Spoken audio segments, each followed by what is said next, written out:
You know what, people? Being a human is hard. Being alive and waking up and dealing with day-to-day life just seems to be something we take for granted. And I just grabbed the camera and just wanted to come out and say that.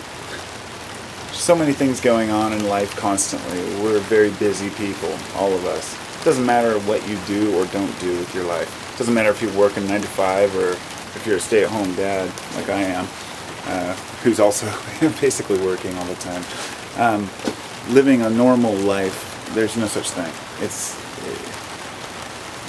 It's a delusion that there's any such thing as a normal life.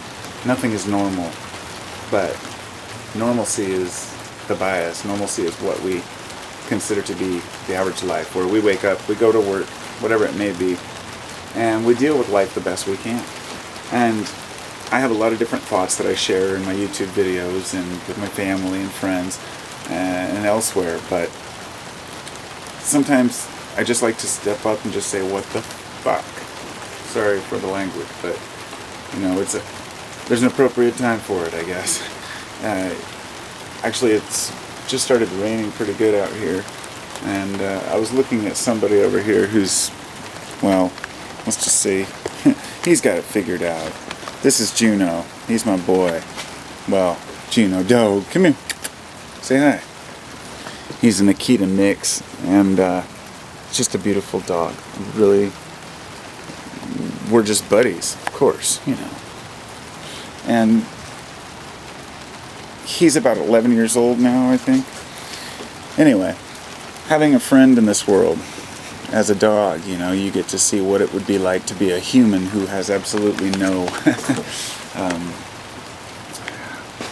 let's just say the dogs are totally loyal and faithful.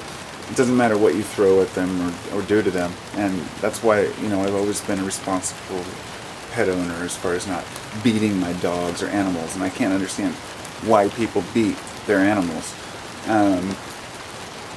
To me, it's just, not being able to control your temper. But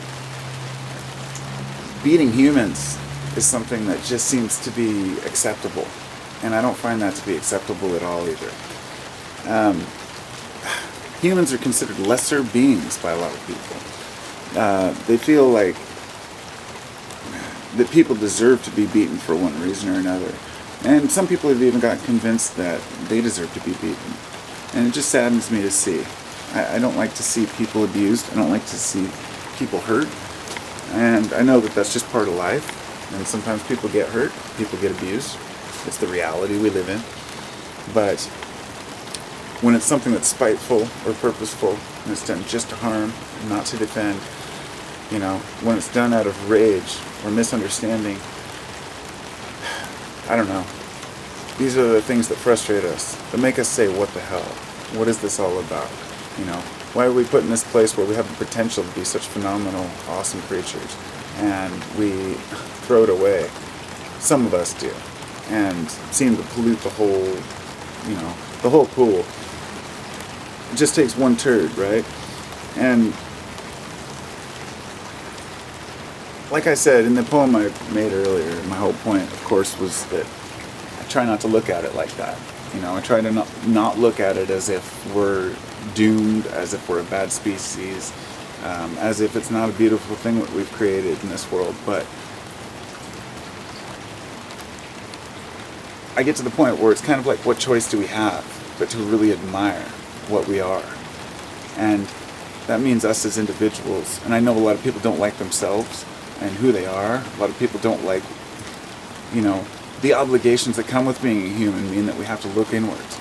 It's one of the hardest things, the hardest thing in life that I've encountered is being consciously aware of myself.